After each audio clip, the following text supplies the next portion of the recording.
Good morning, everybody. This is Carrie Getz with another edition of our podcast series. Today, we're lucky enough to have two guests. We have Becky Cole and Bill Thomson, both with DC Blox data centers. And they're going to talk a little bit about what's different in their type of data centers, why they're building in kind of second and third tier cities, which in this podcast, we talk a lot about the different careers for folks in data centers. And I think a lot of people don't realize that a lot of those careers are literally in your hometown. And as we build out more edge compute and we start working on autonomy, that's just going to get to be more and more the case. So first off, Becky, Bill, welcome. Thanks for joining. Thanks for having us, Carrie. Great to be here. Yeah. So Bill, tell us a little bit about DC Blox and why you guys are different and sort of what prompted you to build in these smaller cities. Yeah. So DC Blox is a multi-tenant data center operator, and we are specifically focused on these tier 2 and tier 3 cities. And the reason is a lot of the major data center companies today are building in what we might call the NFL cities. And there's plenty of business and opportunity, and they're making plenty of money there. But it turns out the only reason they're not building in the smaller cities is because the markets are smaller and they're quite frankly have enough demand where they are. So DC Blox has looked at these cities. The business needs in those markets are no different than the major cities. It's just that they've been overlooked and underserved. So we are building smaller scale data centers to meet the size of the market. We're getting a lot of investment, and we're building in these markets where the need exists and they have just been underserved. There's also a big trend for companies to get out of the computer rooms of the data centers they've built previously. And so that means they're moving to the cloud and they're moving to multi-tenant data centers like DC Blox. And we're trying to build where the market is growing. Excellent. So tell us a little bit about what you do at DC Blox.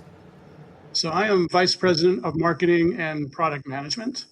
And I came to DC Blox from the technology industry. So I have an undergraduate degree in computer science, and I spent the first dozen years of my career or so as a programmer. And then I got into marketing and product management, mostly for technology companies. So I was responsible for selling into, software and cloud services into mostly enterprise and SMB business and markets. And data centers, interestingly, didn't really have a history of being technology companies per se. They were more specialized real estate. They were a special building built to house computer equipment, but largely it was just a specialized building with fancy equipment to keep that equipment running. Nowadays, because IT is becoming so complex and everything is becoming digitized and IT infrastructure is becoming distributed, meaning companies are moving workloads and applications to the cloud. You see mobile devices and applications everywhere moving data around. You see IoT or Internet of Things devices and sensors needing to move data to compute infrastructure for processing. All this whole trend means that IT is getting complex and data has to be moved around, has to be transported by complex communications networks. So part of data centers is providing that rich network connectivity. And it means that the target customers of data centers are more IT strategic executive management. So now we're actually appealing to CIOs and chief technology officers, and data centers can help them meet their strategic IT goals, which is very different than talking to a facility manager or a CFO about the best real estate investment to make. Well, and that brings up another really good point about some of the smaller tier cities. There's a lot of companies that don't want their compute halfway across the U.S. They want it close to where they have staff and they have people. And right now we have a lot of aging out infrastructure, the chiller plants and the UPSs and generators that are about to be retired. And so it's certainly, there's a shift, obviously, not having to replace all that capital. Yeah, that's a great point. As you indicate, a lot of companies are trying to get out of their own facilities. It's very expensive to build and very expensive to maintain. And their only options, if they're going to do that, is to right now, drive to the nearest NFL city to be able to have a secure, reliable data center, built to state of the art standards. Now, when we're building these data centers in these secondary markets, they can stay local, and data centers are a locale business because you need to actually install your computer equipment in that data center. You need to visit the data center to manage and upgrade it. So, yeah, being local is a big deal, and the markets, at least that we've built our data centers in, have been very responsive to that. Sure. And I think COVID definitely highlighted that. There's a lot of people that had outages and couldn't get on a plane to go fix them. So there is a good portion of folks that like to keep it close. And I think with autonomy and some of the other things that are coming, and you mentioned IoT, which I think is the worst acronym ever in this industry, but with IoT, there's no reason for a lot of that data to have to go so far when it could be processed locally and dealt with locally, because it's probably not stored anyway. It's just something for communication. Yeah, it's a great point. We are seeing plenty of demand for what we might just call traditional IT services for our data centers. But when most people talk about data centers in edge markets, they talk about 5G and that need for local compute. And that's a real trend, and we're happy to be on the forefront of that. But there's plenty of just regular data center business to be had long before those future architectures come into being. Sure. Well, some would argue that 5G is not the end all be all they expect it to be. 5G is the next best thing until 6G comes along, and then it'll be 6G. So it's definitely getting a lot of hype right now, but certainly is a long way from being everywhere. Let's move to Miss Becky here for a little bit. Becky, tell us a little bit about what you do there and kind of how you got into the data center industry. Yes, certainly. So at DC Blox, I currently cover actually several areas, and it's kind of, you'll see based on my background where that comes into play. So I cover several areas of marketing, along with sales enablement, community involvement, which is a passion of mine, and then some employee engagement activities as well. I certainly did not go to college thinking, I want to be in data centers, right? It wasn't really a word or something that we really knew about when I went to school. Because as you stated, a lot of companies had, they had their computer rooms or their server rooms. So it wasn't a course or an option that was even offered. I went to Georgia Tech in Atlanta with the intention initially of becoming a corporate and entertainment attorney, if you can believe that. Wow, that's a tad ways off. Yeah. Quite a bit. I ended up deciding about my senior year that I did not actually want to pursue a degree in law. And luckily, I had majored in business management and also got a certificate in focus in marketing. Tech is also where I picked up kind of my love and excitement for technology. Even though it's mostly known as an engineering school, they're on the forefront of a lot of research when it comes to new and cool technologies and things that people would use in their IT departments. So that became kind of exciting for me. Post-tech, I was in sales for about 8 years and primarily focused in IT staffing. So I got to continue to kind of build on my IT knowledge and really garner that passion for technology. I started getting involved in volunteering with technology-focused nonprofits and started attending a ton of networking events that were, driven by technology organizations. So they're a great place to learn about industry insights, new and cool things that are coming from, some of the big hyperscale companies and even some of the latest IT trends. So I was able to use that in a lot of the conversations I was having with some of the C-level executives that I was working with at my clients. And then a big portion of IT staffing, if you can believe it, because you wouldn't think of it, but is project and program management. I mean, every company you work with, right? All of the job orders you get, or if you've got a big project that you're working on, it takes a lot to kind of manage not only the hiring manager, but the recruiters, the candidates, and then making sure that everybody's getting their stuff in on time and checking in regularly. So I kind of built up some really good project management skills because of that position. And then I coincidentally was one of my clients happened to be a data center REIT. And they were looking for a project manager for one of their product teams. And I actually put my own resume forward and was able to relate the skills that I had from being in, sales for staffing to the job that they needed. So even though I didn't have previous data center experience, I knew enough about the industry because, one, them being my client, but also going to all these networking events to learn more, and then was able to apply the skills that I had in order to get that job. And then from there, have moved to DC Blox. So.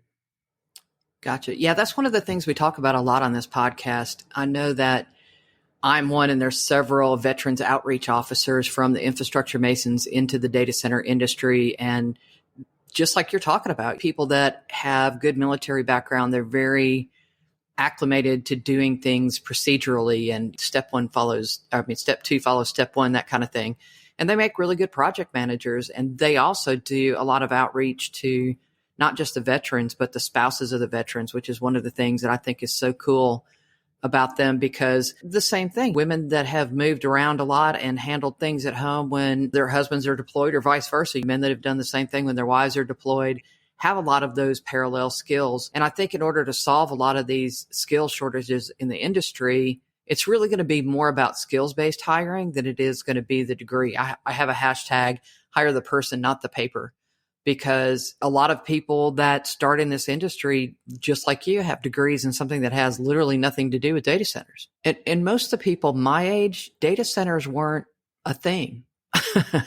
We had computer rooms, and enterprise companies had their own data centers, and I ran a few of those myself, but it wasn't an industry until this co-location market came along, and it definitely has changed. But to you guys' point, being out in a tier 3 city somewhere, or tier 4 city, or somewhere that's not one of the traditional data center markets, there's definitely a skill shortage. And I think looking at those parallel skills is important. Don't you think? Yeah, I would certainly agree with that. It helped that I came from the staffing world, so I was able to, correlate and relate skills that I had in my background in order to get the job that I was applying for at that data center REIT. And then because of my sales and marketing background, I then moved into a product manager role where I focused a lot on product marketing, sales enablement, deal pursuits, things of that nature. So it's really helpful if somebody can find a local recruiting agency, or a friend that maybe has been in recruiting, that can really help them kind of map that out, right? Because a lot of companies don't see, they're just looking for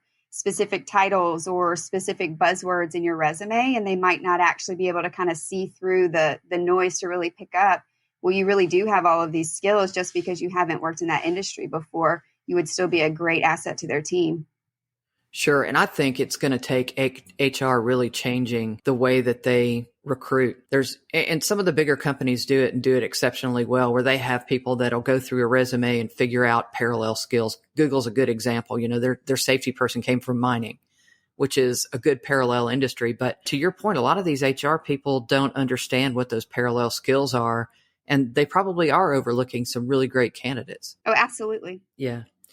So a REIT, for those that are listening that don't know what that is, that's a real estate investment trust. And there's quite a few of those out there that are kind of the landholders for multiple data center footprints. And in order to get in one of those data centers, you either get in there through a broker, you get in there from one of their direct salespeople, or some combination thereof. But talk to me a little bit about how you see the cycle from somebody deciding that they want to go into a data center space. How do you get end users if you're trying to fill up your data center space? Talk a little bit about, for people that are thinking about a career in sales and marketing in this industry, let's talk a little bit about the customer acquisition process and how you go about identifying potential tenants and how you work with them through the process. Yeah, so there are a lot of skills that are transferable from other industries in terms of sales and marketing.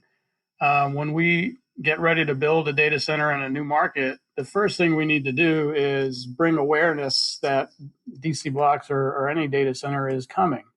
And so there's a lot of digital marketing involved in doing that. We'll send banner ads. We'll do, standard, direct mailers. We'll send out email campaigns. We'll start social media engagement, and we'll actually select companies within these target markets that where we're going to build to engage with and to communicate with in order to let them know that a data center is coming. So a lot of the digital marketing skills that folks might be using in other industries are directly applicable to this initial approach. We do a lot of field marketing in the markets where we sell our data centers. As we've indicated, it's a very local business, so we want to be involved in local technology events. We want to invite people to our data centers for lunch and learns, and that field marketing skill and expertise is again transferable from other industries. We have multiple sales channels that we leverage, so we do have direct sales, and if it's probably helpful to have data center industry experience directly, but if you're from telecommunications or if you're selling commercial real estate, you're halfway there. A lot of our sales reps come from what we'll call adjacent industries, not directly from the data center industry itself.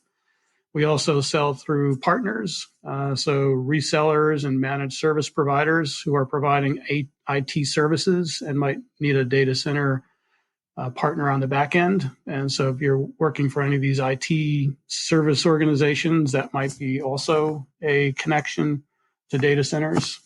And then, aside from direct and partners, as you mentioned, there's the broker channel, which tends to be more real estate focused. So if you have any experience in commercial real estate, there's also a close connection with how data centers sell and fill their facilities. Sure. And Becky, you talked a little bit earlier about community outreach and how important that is to you. So tell me some of the kind of things that you do from a community outreach standpoint. Certainly. So I have been volunteering since, it's been well over a decade.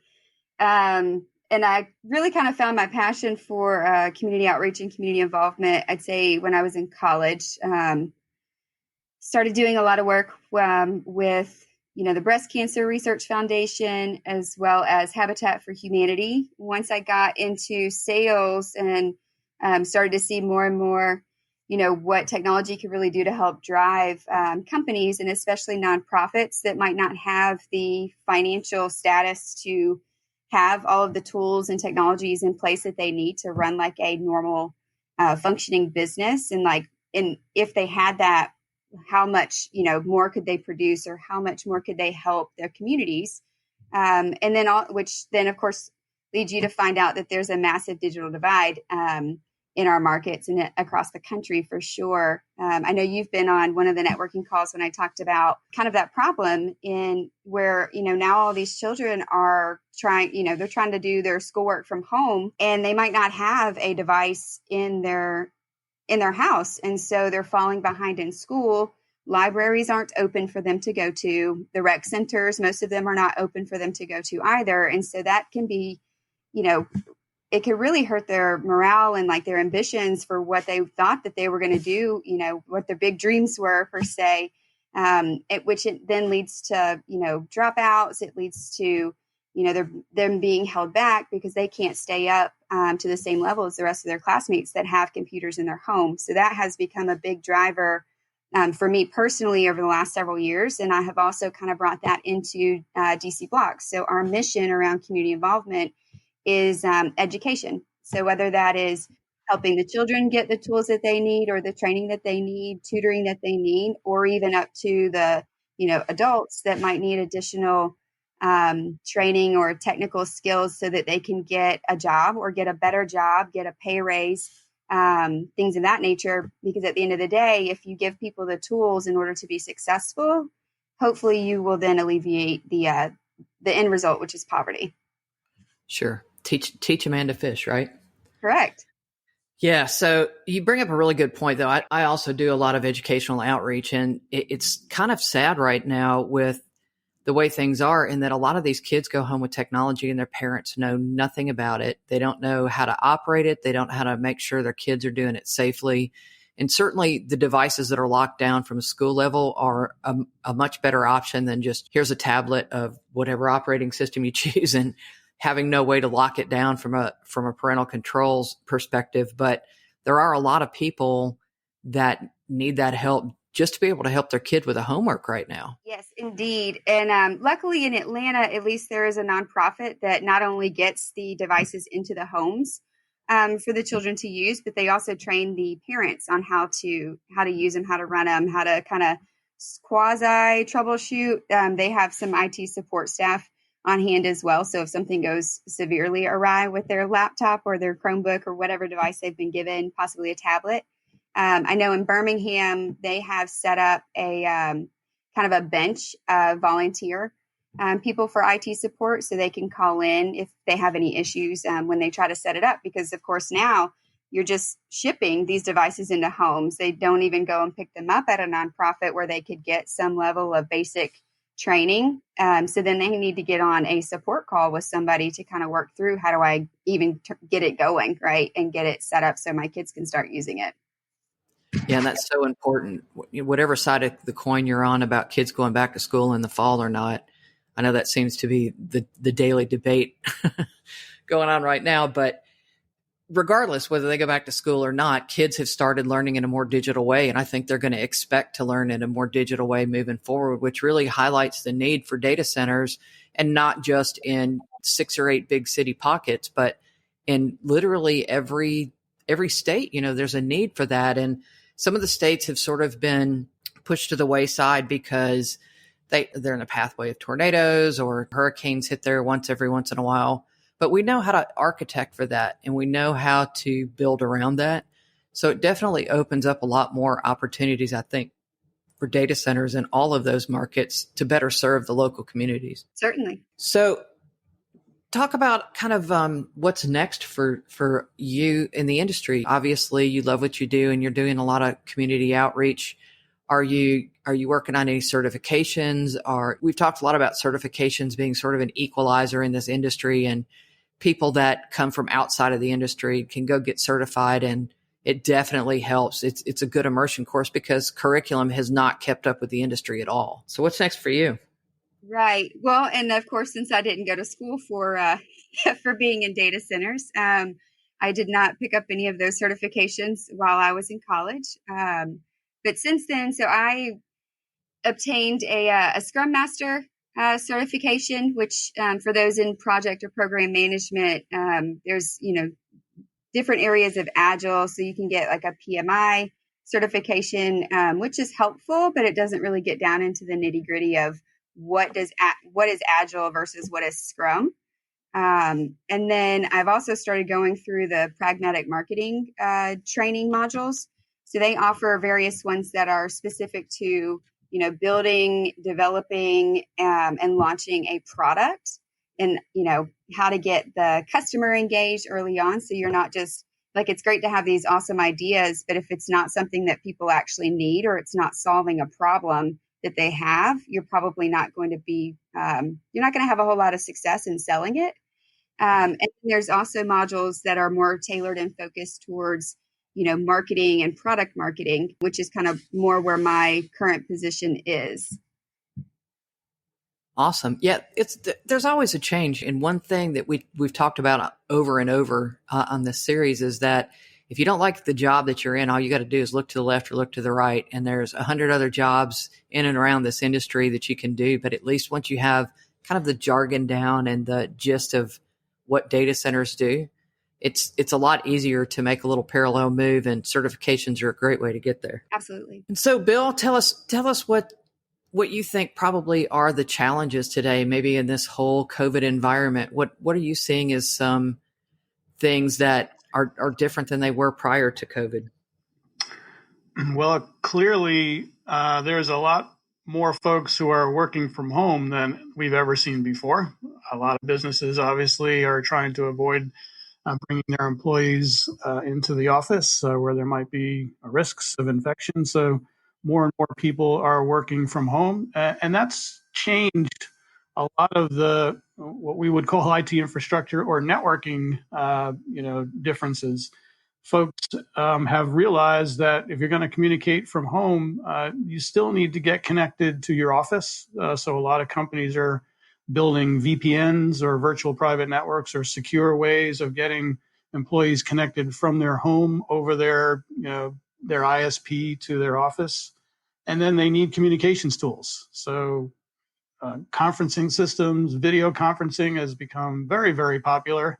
And it's been a learning process, and it's been a shift in how IT departments and even the internet is being used. But it's amazing how quickly everyone has adapted to that. We see companies who have trained their employees, employees who are using tools they've never used before. And many companies are recognizing that there, in some cases, are even productivity gains from people not having to travel as much and commute as much. And they seem to be connecting and communicating just fine from their homes with these new tools. So we definitely see a shift and a lot more comfort in businesses utilizing that. It'll be interesting to see what happens over time as infection gets taken care of and there's more control and vaccines available. How much the standard business environment stays the same, or how much it actually changes. We're having a lot of discussions within our own company about how that's going to affect our business going forward. And I know for a fact there's a lot of discussions across industries on the same topic. Oh, for sure. For sure. So if you had to pick some skills that people could really think about, and especially those that are early in the industry, thinking about coming in the industry, that you see a need for most out there in those tier 2 cities, and certainly would apply to any of them, but tier 2, tier 3 cities, the smaller cities definitely have a little bit harder time, I think, with some of these. But what are some of the talent, the skill sets that you really see a shortage of out there? I'll start, and I'm sure Becky has some comments on this as well.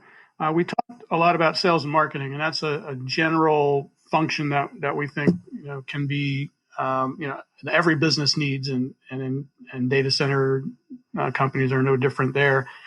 There are a couple different tracks of skills. One I'd call the technical or operations track. These are the people who actually operate the data center day to day, and that might involve cabling or IT connections and network infrastructure and the like. And I think folks, if they get direct training from a data center company or a data center training company, that's great. But a lot of folks that might work for a telecommunications operator or a cable operator could have very relevant skills that could be applied to a data center as well. Design and engineering, where you're actually designing, engineering, and maintaining core systems in a data center, like power systems and cooling systems, electrical management, HVAC, things like that.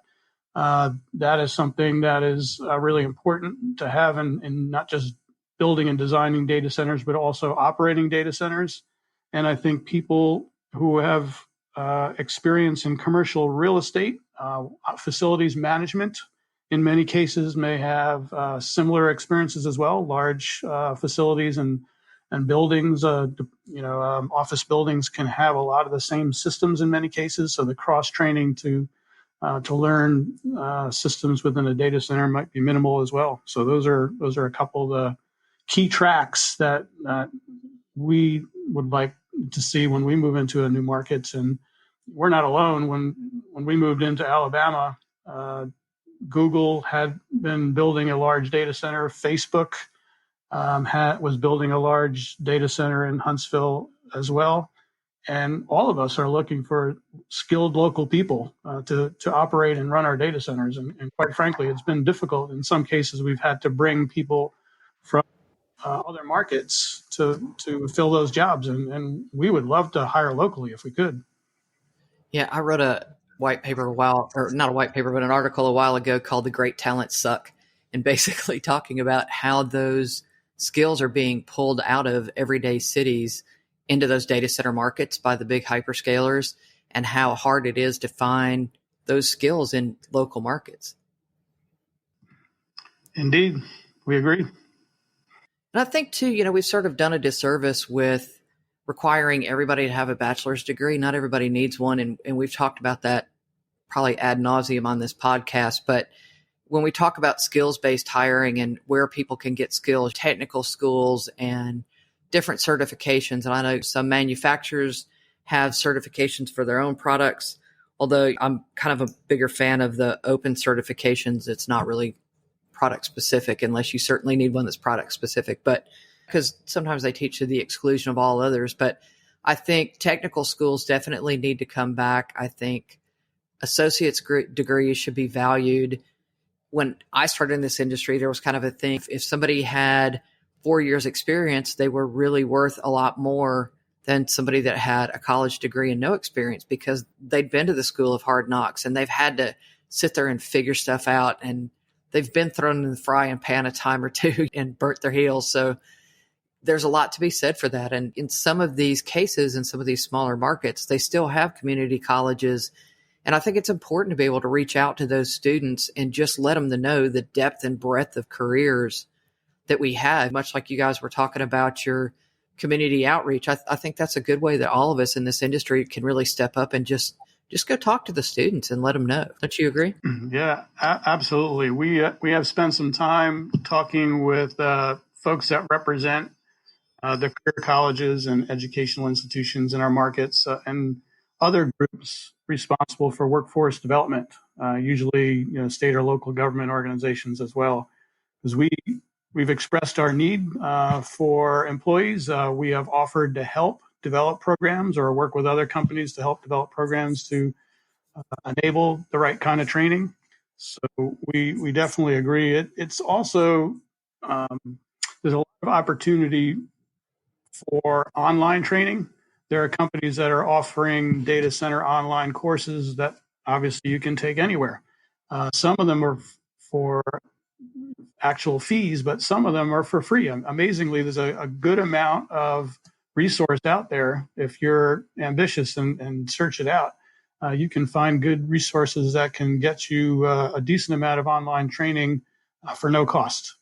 And of course, if you can make it to any one of the nearby NFL cities, most of the data center training organizations have schedules of classes that folks can sign up for and get over there to get training directly in either technical tracks or management tracks or engineering tracks. There's a lot of good resources out there if you're motivated, even if you don't find them locally.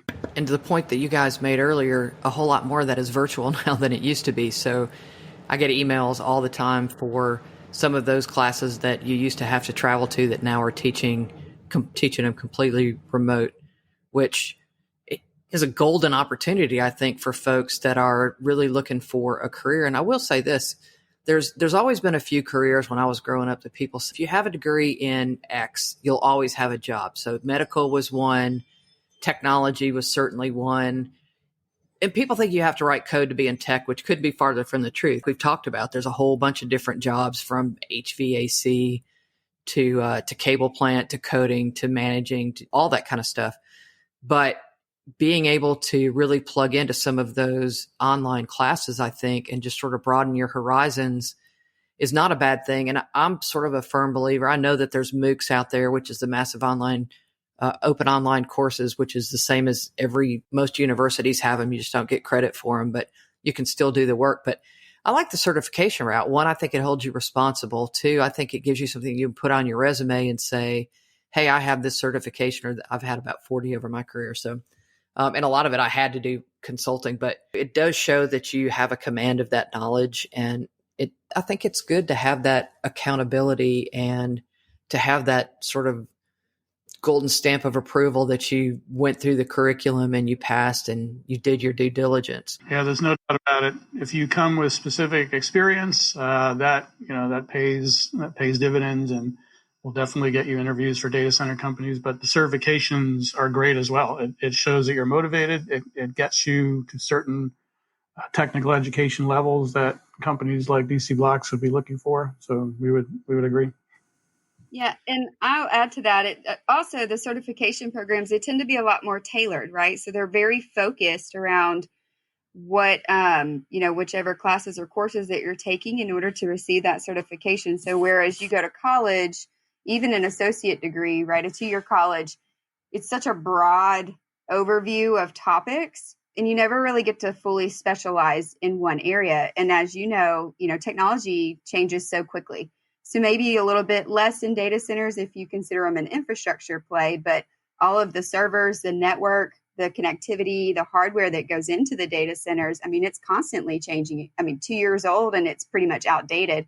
So if you've got a 4-year degree like mine from some years ago. It's not really anymore, right? And so it's great that you've got a 4-year degree, but how does that really help you right now in today's world and how technology is now?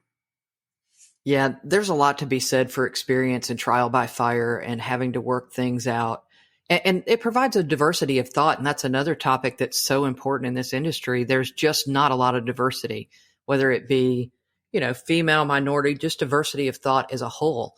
And I think if you require everybody to have the exact same degree, they've all learned the exact same things, and you lose a lot of that diversity. You lose the guy that did it in a trial by fire that can tell you if you've got this theory that something's going to work. He can say, no, wait a minute. We tried that a couple years ago and this is what went wrong. And then you can catch those problems before they become problems and try to solve those up front. And very much, like the Scrum principles, you have to figure out, bite it in small chunks, figure out what's going to be a minimal viable product that'll, answer the 80-20 rule and then make that work. But it takes a lot of different viewpoints to get to there in a short amount of time, or otherwise you can spin your wheels doing that same module over and over and over and over and impact every other module behind it. And in this industry, that matters whether you're replacing a HVAC unit or you're deploying 12 new servers on a virtual platform or building out a data center. I mean, all of it's very methodical, but I definitely think that the alternate viewpoints are just so critical. So we're getting close to our time here.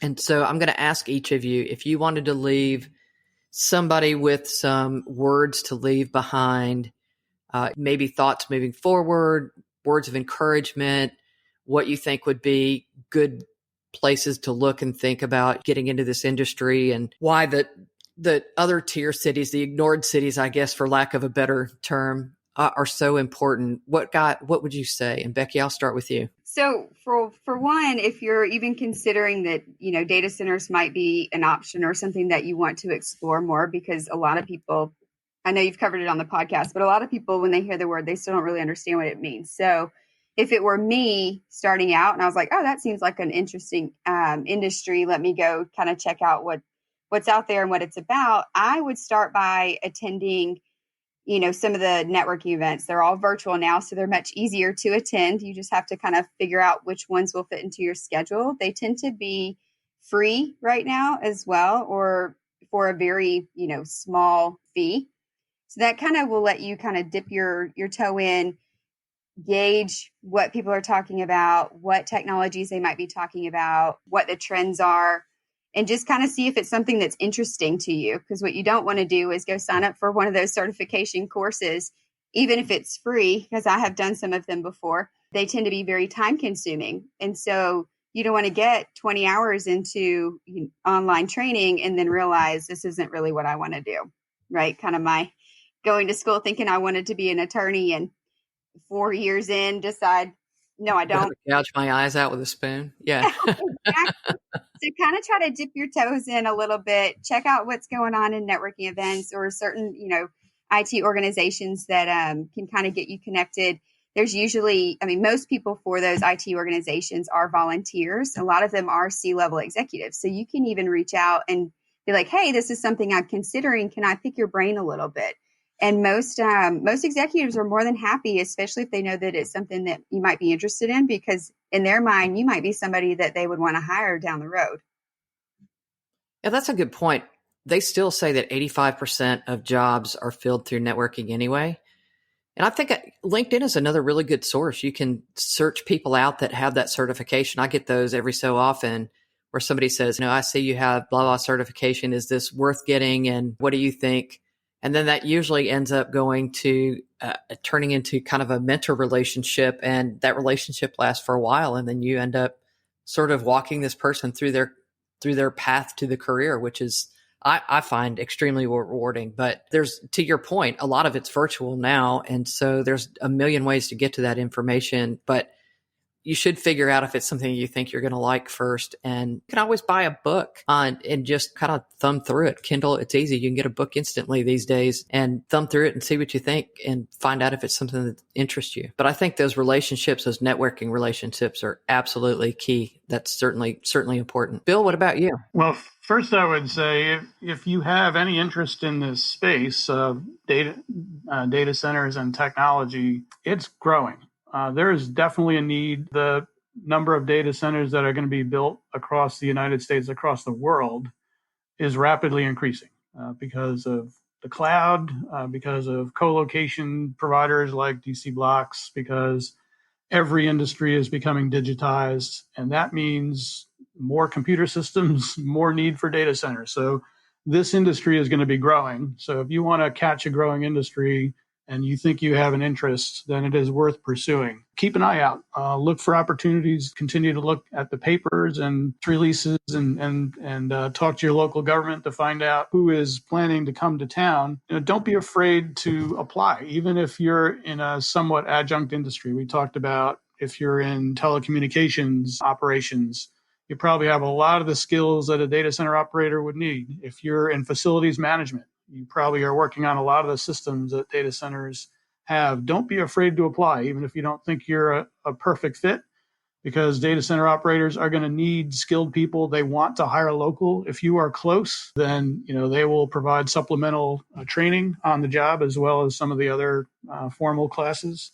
So keep your eyes open, pursue this industry. I think it will grow over time. There are adjunct industries that can prepare you and that can keep you employed until a data center hits your local city. So be encouraged and keep working at it. I don't think there's a city in the U.S. that doesn't have a data center. It might be enterprise owned, where a company owns their own, but there are data centers literally everywhere. People just don't realize that. And I know colos have gotten a lot of notoriety over the last few years, but there's still a lot of those enterprise data centers out there, and there's still a lot of companies that want to keep that close to home. So those jobs are literally everywhere. Yeah, you're right. And I think the data center industry is changing. So data centers that were built previously by companies might be expanded and rebuilt, or they might decide that owning and managing a data center is not for them anymore, which is going to cause this big shift that computer equipment still needs to go somewhere. And if it's not in that local company's data center, it's going to be either in co-location or a cloud data center. And those data centers need to be built and managed and operated as well. So there is growth. There are companies out there that can provide good career paths. Yeah. And there's even enterprise data centers now that are doing some colo on their own. They're leasing out space to other companies. So it is kind of a hodgepodge, but one thing's for sure, the careers here will be forever, for sure. It's just like medical. It's not an industry that's going to go away. Nobody's going to get a job here and then be laid off out of the data center tomorrow without the opportunity to go get another job pretty darn quick. Agreed. All right. Well, I want to thank you guys for your time, Becky and Bill. And for those of you that are listening, we look forward to hosting you on another edition of this podcast series. I'll have a link to both of their LinkedIn profiles in the podcast description, and of course, a link to DC Blox if you want to check them out. And thanks again for listening. You guys have a great week. Thanks, Bill. Thanks, Becky.